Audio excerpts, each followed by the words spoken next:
नमस्कार मित्रों, आप सभी का स्वागत है हमारे YouTube चैनल स्वरा अनअकैडमी क्लासेस पर। जैसा कि आपको सबको पता है, आज स्क्रीन पर आपको दिख भी रहा है कि यूपी बोर्ड गणित कक्षा 9 की संख्या पद्धति प्रश्नावली 1.2 ये आज हमारा सेकंड वीडियो है। आपको दिख रहा है 02 वीडियो है ये। और इसमें आपको हम जो प्रश्नावली आपके बुक की है वो 1.2 सॉल्व कराएंगे। आज पूरी ये 1.2 सॉल्व करा देंगे। तो इस पूरी 1.2 को सॉल्व देखने के लिए, समझने के लिए बने रहिए हमारे इस वीडियो में अंत तक। और देखने के बाद आपको वीडियो अच्छा लगता है, कैसा लगता है, ये लिखिए कमेंट बॉक्स में। अपने स्कूल का नाम और अपना नाम अवश्य लिखें, जिससे हमको पता चलता रहेगा। जैसे यहाँ पर आप देख सकते हैं कि आज है यहाँ पर टॉपिक जो उठाया हमने वो मिला है अपरिमेय संख्या। अपरिमेय संख्या कल हमने परिमेय संख्या पढ़ी थी, कल हमने परिमेय संख्या पढ़ ली थी। हमने बता दिया था, थोड़ा सा आपको हम रिवाइज करा देते हैं परिमेय संख्या के बारे में कि परिमेय संख्या क्या थी कि P/Q के रूप में हम जिसको लिख सकते हैं वही हमारी परिमेय संख्या होती है। लेकिन Q जो है वो नॉट इक्वल टू 0 होना चाहिए। ऐसी संख्याएं जो होती हैं उन्हें हम परिमेय संख्या कहते हैं। ये तो बात हो गई परिमेय संख्या की। अब चलते हैं अपरिमेय संख्या की। जैसा आपकी बुक में देख लीजिए कि संख्या रेखा पर एक ऐसी, यानी संख्या रेखा पर की बात की जा रही है कि ऐसी संख्या भी हो सकती है जो परिमेय संख्याएं नहीं है। इस अनुच्छेद में हम इन संख्याओं पर भी चर्चा करेंगे। यानी जो संख्या रेखा पर दो तरीके की संख्याओं को अगर हम मान लें, जो हमारी संख्या रेखा पर संख्याएं जो लिखी जाती हैं वो दो तरीके की संख्याएं होती हैं। एक होती है परिमेय संख्या, आप समझिए, एक होती है परिमेय संख्या और दूसरी होती है अपरिमेय संख्या। दूसरी होती है आपके पास, एक होती है, देखिए स्लाइड लेते हैं, एक बताते हैं। एक होती है आपके पास परिमेय संख्या, एक होती है परिमेय संख्या जो कल हम पढ़ चुके हैं। दूसरी होती है अपरिमेय संख्या, दूसरी होती है अपरिमेय संख्या। यानी जो परिमेय संख्याएं ना हों, जो बची लंबा लाइन पर लिखने से, नंबर लाइन पर हमने लिखी सारी संख्याएं, जो परिमेय संख्याएं मिल गई, उनके अलावा जितनी नंबर लाइन पर संख्याएं बची वो सारी की सारी अपरिमेय संख्याएं हो गई। यानी अब एक बात यहाँ पर और कही जा सकती है, अगर आप गौर करें तो, यानी हम परिमेय संख्या और अपरिमेय संख्या दोनों को अगर मिला दें, दोनों को अगर हम मिला दें तो क्या मिलेगा, हमें वास्तविक संख्याएं मिल जाएगा। यानी उस स्थिति में आप हमको यहाँ पर आप वास्तविक संख्याएं प्राप्त कर सकते हैं। देखिए अगर हम बताएं यहाँ पर तो देखिए आपको क्या मिलेगा। यहाँ अगर हम परिमेय संख्या और अपरिमेय संख्या दोनों को मिला दें तो आपको रियल नंबर मिल जाएंगे। यानी सारी की सारी वास्तविक संख्याएं होंगी, ठीक, प्लस माइनस जो भी जितनी नंबर संख्या जानते हैं, दशमलव की सब संख्या मिला दीजिए तो वो रियल नंबर्स में आती हैं। यानी कि दो पार्ट्स, यानी हम परिमेय मिला दें और अपरिमेय मिला दें, रूट के अंदर की संख्याएं, बिना रूट वाली, दशमलव, सब जितनी आप संख्या जानते हो सब मिला दीजिए, सारी की सारी संख्याएं आपकी रियल नंबर में यानी वास्तविक संख्याओं में आती हैं। तो यानी दो पार्ट्स वास्तविक संख्याओं के, एक परिमेय एक अपरिमेय संख्या है। तो दो तरीके से हम पढ़ ली। यानी आप यहाँ पर देख सकते हैं कि वास्तविक संख्या यानी रियल नंबर की अगर हम बात करें तो आपको कैसा मिलेगा, दो तरीके के। एक हैं परिमेय संख्या, यानी हम कह सकते हैं रेशनल नंबर, चाहे हम उनको, और एक हो गया इर्रेशनल नंबर, ठीक, ये हो गया। तो इस तरीके से हम दोनों चीज़ें देख सकते हैं, एक परिमेय हो गई और एक अपरिमेय हो गई। तो ये तो हो गई कॉन्सेप्ट की बात। उदाहरण अब आपको हम दिखा देते हैं। आप जैसे हमने कल लिखा था, हमारे पास जो था कल हमने लिखा था कि P/Q के रूप में, यानी जैसे 2/3 लिख रहे थे या 4/2 लिख रहे थे या 5 लिख दें, तो ये सब क्या थी, परिमेय संख्या थी। अब आप परिमेय संख्या की बात करते हैं, जैसे मान लीजिए √2, तो ये हमारी क्या है, अपरिमेय संख्या है, क्योंकि इसका जब हम आंसर निकालेंगे तो 1.414 ये इस तरीके से निकलेगा। जैसे √3 हो सकती है, ठीक, पाई हो सकता है, ये सब जो हैं अपरिमेय संख्या है। यानी इधर की जितनी भी हमने संख्याएं लिखी हैं ये आपकी अपरिमेय संख्याएं हैं। आप इनको समझिए, ये आपकी अपरिमेय संख्याएं हैं। बात क्लियर हो गई होगी। आप समझते हैं, देखिए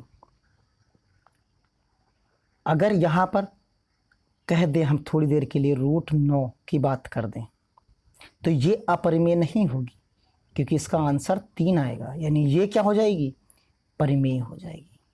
यानी जिसका हम पूर्ण संख्या जो हम प्राप्त कर सकें वो हमारी संख्या परिमेय हो जाएगी। जिसको हम रूट के बाहर कंप्लीटली नहीं निकाल सकते, यानी जिनका वर्गमूल निकाला जा सके, जैसे ये 4 है मान लीजिए तो इसका 2 आ जाएगा, जैसे 16 है, तो इनका सब ये सारी की सारी संख्याएं जो हमारी होंगी वो अपरिमेय संख्याएं नहीं होंगी, यानी ये सब परिमेय संख्याएं होंगी। इतनी चीज़ आपकी समझ में आ गई होगी। तो अब चलते हैं आगे सवाल की तरफ। अब आपका जो सवाल है, देखिए सवाल में नीचे दिया गया है, यह सवाल है, नीचे दिए गए कथन सत्य या असत्य हैं, कारण के साथ अपने उत्तर लिखिए। तो देखिए प्रत्येक अपरिमेय संख्या एक वास्तविक संख्या है, जो पहला पॉइंट है। पहले पॉइंट की अगर हम बात करें तो हमको क्या मिल रहा है यहाँ पर, ये चीज़, क्या प्रत्येक अपरिमेय संख्या एक वास्तविक संख्या है? अभी हमने बताया हाँ कि वास्तविक संख्या अपरिमेय, जितनी अपरिमेय संख्याएं वो सब वास्तविक संख्याएं हैं, यानी लेकिन इसका उल्टा नहीं कह सकते कि प्रत्येक वास्तविक संख्याएं अपरिमेय संख्या हैं, ये नहीं कह सकते।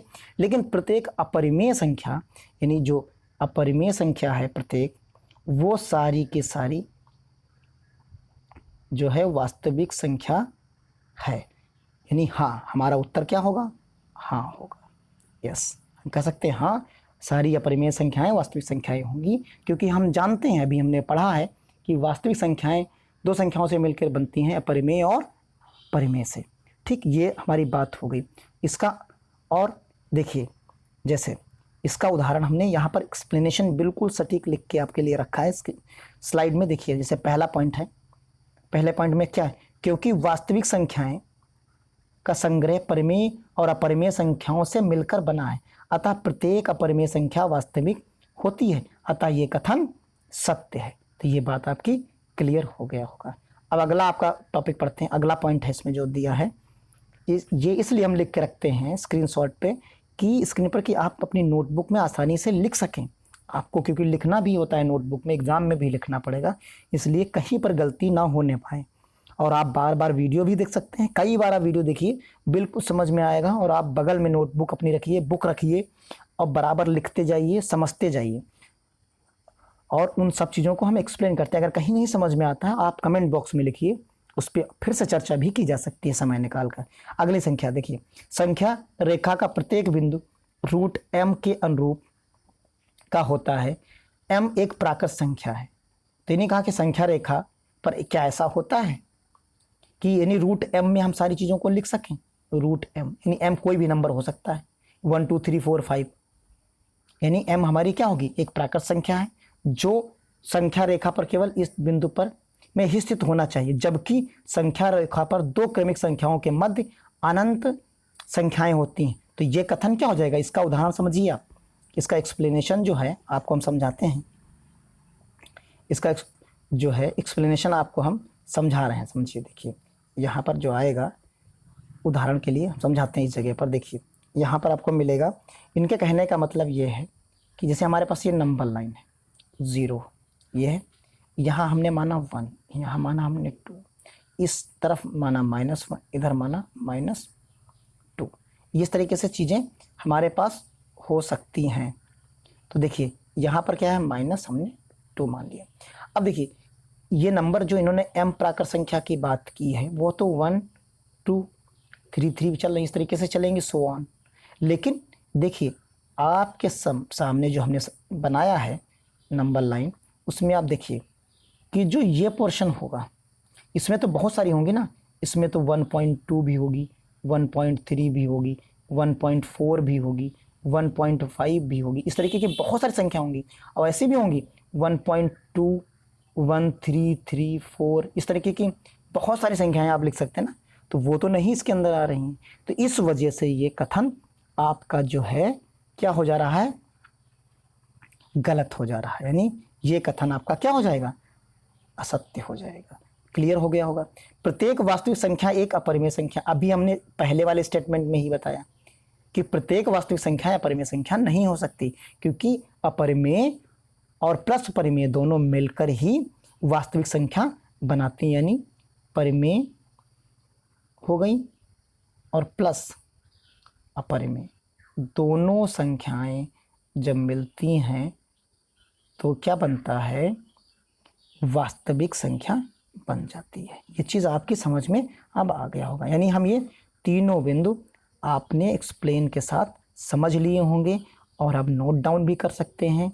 वीडियो एक बार पुनः देख सकते हैं, कई बार देख सकते हैं आसानी से। तो अब चलते हैं आपके अगले सवाल की तरफ। सवाल नंबर 2 आपके सामने है, देखिए यहाँ है, क्या सभी धनात्मक पूर्णांकों के वर्गमूल अपरिमेय होते हैं? यदि नहीं तो एक ऐसी संख्या के वर्गमूल का उदाहरण दीजिए।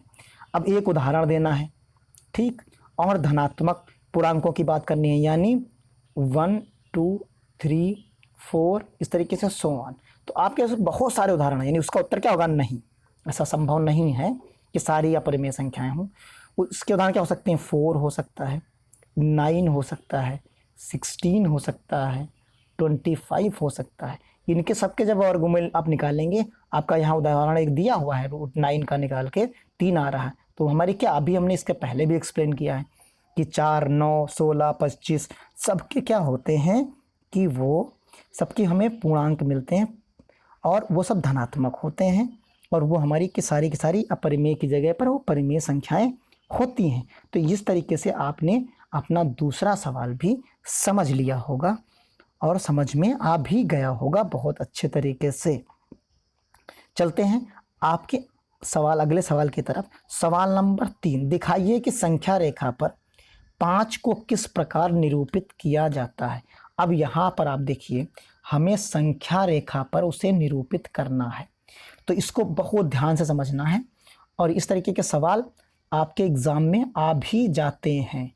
तो आपके पास प्लेन पेपर है, कॉपी है, आप स्केल ले लीजिए, एक प्रकार ले लीजिए, पेंसिल और रबड़ ले लीजिए, और आइए हमारे साथ बनाते हैं। इस सीट पर हम यहाँ बनाएंगे बिना प्रकार और पटरी के, आप लेकिन उसको प्रकार और पटरी की सहायता से बनाइएगा।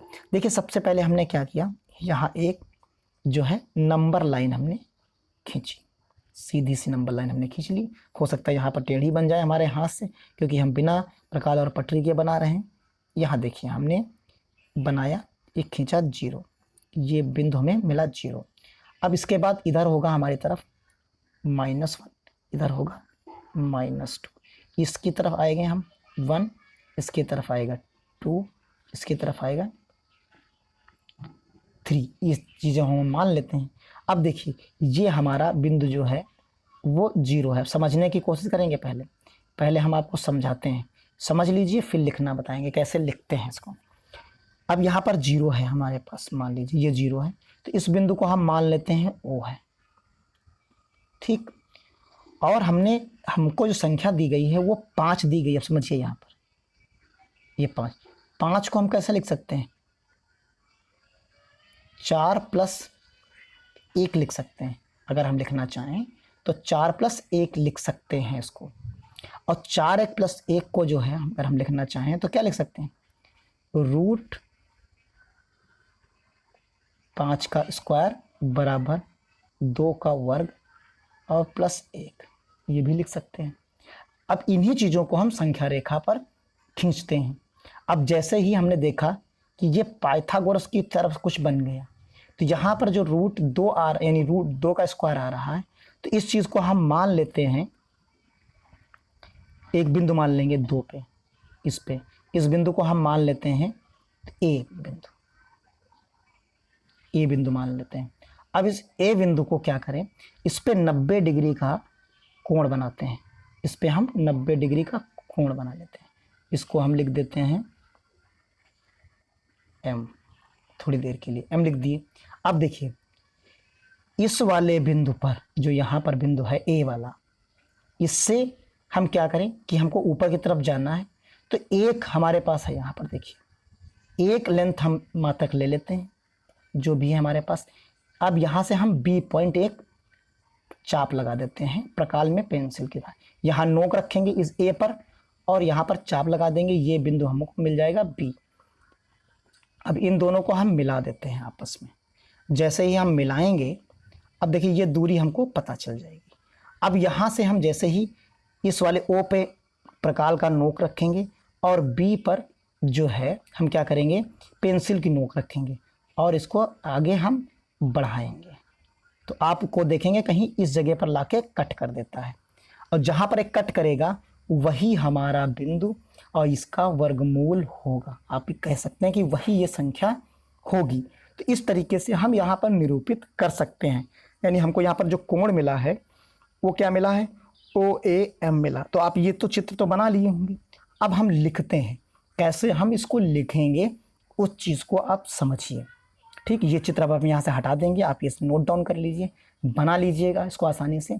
2 बार देख लीजिए, 3 बार, कई बार देख सकते हैं आप, समझ में आपकी आ जाएगा।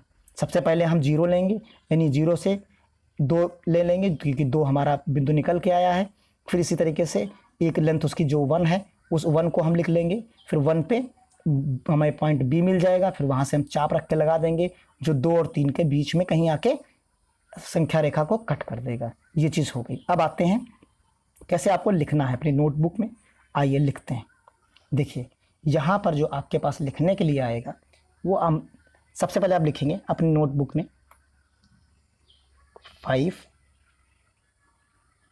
यहाँ बराबर 4 + 1, फिर उसके बाद आप लिखेंगे √5 का वर्ग बराबर 2 का वर्ग + 1। ये चीज़ लिख देंगे आप। अब यहाँ पर ये चीज़ आपकी बन के आ जाती है, तो यही हम संख्या रेखा पर क्या कर देंगे, संख्या रेखा, इसी के आधार पर हम संख्या रेखा खींचेंगे। और खींचे थे जो आपने देखा था, संख्या रेखा खींचते हैं, यहाँ लिख दीजिए, खींचते हैं। ये चीज़ हमने यहाँ पर लिख दी। अब ये चीज़ हमारी हो गई। अब हमने वहाँ पर बिंदु क्या माना था, AO जो माना था वो क्या था, बराबर 2 था।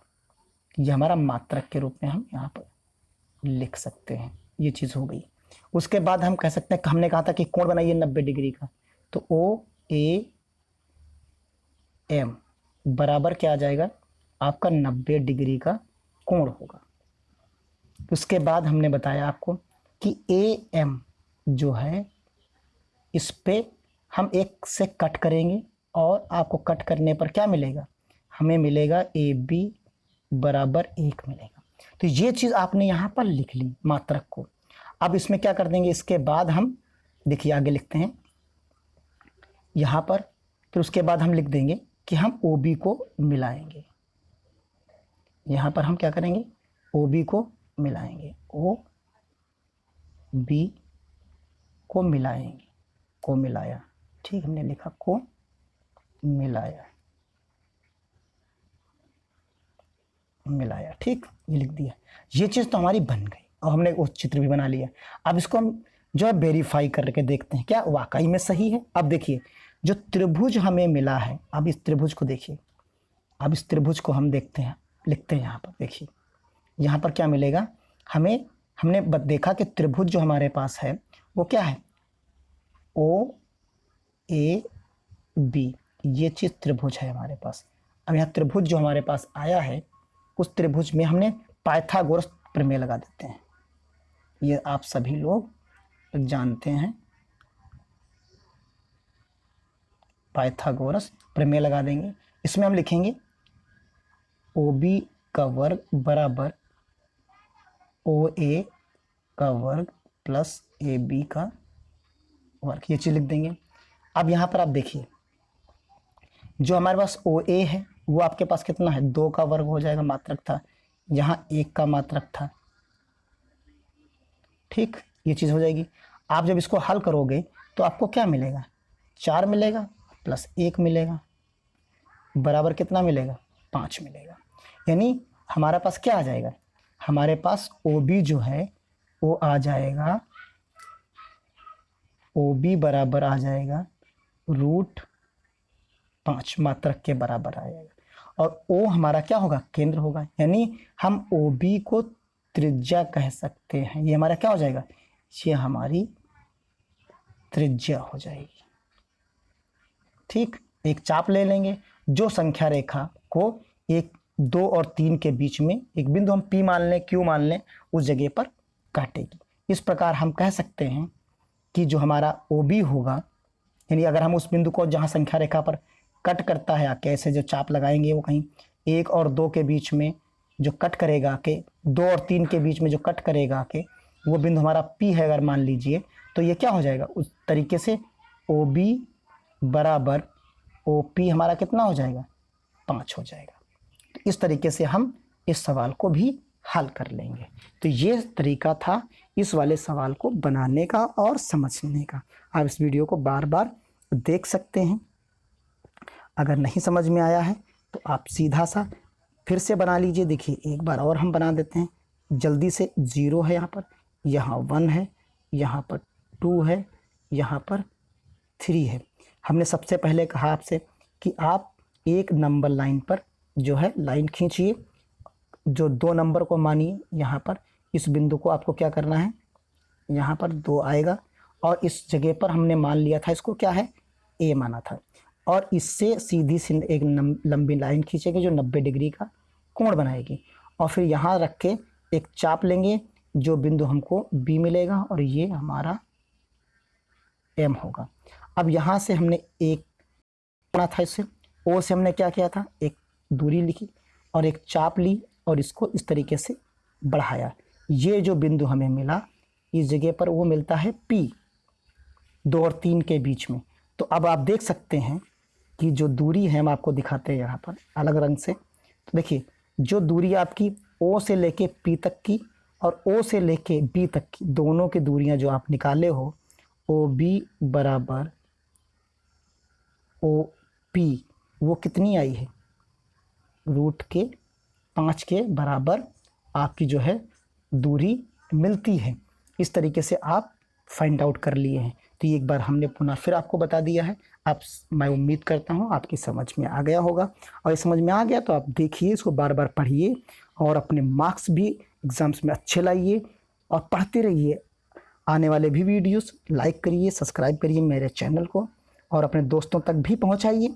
इसी तरह पढ़ते रहिए और घर पे रहिए, सेफ रहिए, सुरक्षित रहिए, ये सब चीज़ें करते रहिए। इसके साथ धन्यवाद। जय हिंद।